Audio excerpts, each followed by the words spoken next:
আমার নিজের রুমাল নেই, তাই পরের রুমাল দিয়ে কাজ চালাবো। খুব ঘেমে গেছে।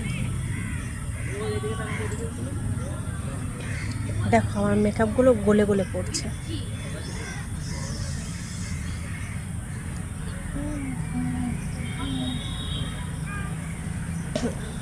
ঠিক আছে,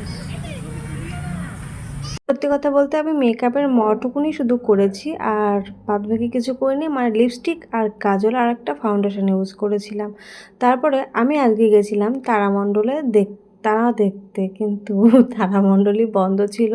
বেশ কয়েকদিন ধরে যাচ্ছিলাম কিন্তু বন্ধ, তাই তারামণ্ডলের সামনেই পার্ক, মানে একই সাথে একই মাঠে, সেই আর কি পার্কেই বসে দোলনা চড়ছিলাম। তারপরে দেখলাম যে ঝড়ে না কিসে ভগবানই জানে এই কদবেল গাছটা ভেঙে পড়েছে। তো তাই দেখে আমার বর আবার কদবেল ছিঁড়ছে।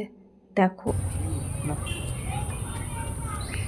এগুলো কি, আমরা নিজে কিছু বলবো না তো? না না।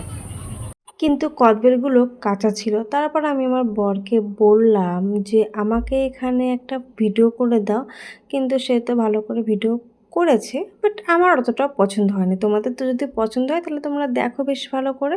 তারপরে আমার বর আমাকে বলল তুমি ওখান থেকে হেঁটে হেঁটে আসো, আসো আসো, এসে এই চেয়ারে বসবে, আমি সুন্দর একটা ক্লিপ নেব, তুমি সুন্দর করে এডিট করে আপলোড করবো, মানে আপলোড করবে আর কি। কিন্তু আমি যে আপলোড করতেই আমি খুবই কুড়ে, মানে এডিট করা নিয়ে আপলোড করা নিয়ে খুব কুড়ে আমি।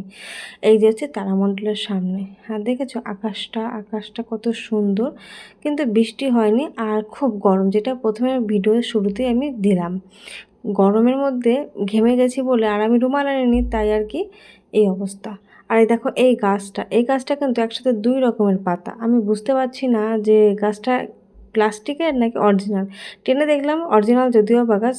আর এই যে এই ভিডিও ক্লিপটা আমি যদিও বা আমি পরে দিলাম, কিন্তু এই কদবেল মাখানোর, মানে কদবেল মাখানো না, কদবেল ছেঁড়ার সময় আমার বর যখন ছিঁড়ছিল তখনকারই ভিডিও। তখন আমিও আমার বরকে বললাম যে আমিও একটা ছিঁড়ে একটু ভিডিও করে দাও, তখনকার ভিডিও এটা। আজকে আমার আউটফিটটা তো দেখলে, মানে আমার ড্রেস, তো আমি এই ড্রেসের সঙ্গে না শাখা পলা পরেছি প্লাস আলতা পরেছি।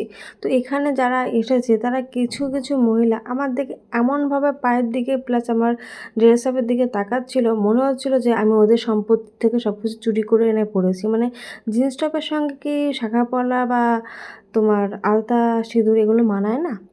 আমার সব কিছুই ভালো লাগে, যখন যেটা ইচ্ছা আমি তখন সেটা পড়ি। জানি না মানুষ কীরকমভাবে মন্তব্য করে, এদিকে না পড়লেও মানুষের মন্তব্য করবে, আবার পড়লেও মানে এমন দৃষ্টিতে তাকায় না, মানে বলার মতন না কিছু। তো আমরা দুজনে এখানে একটু সময় কাটালাম, কিছু ভিডিও করলাম, অনেকগুলো ফটো তুললাম। এরকম ভিডিও যদি ভালো লাগে অবশ্যই কমেন্ট করো। টাটা।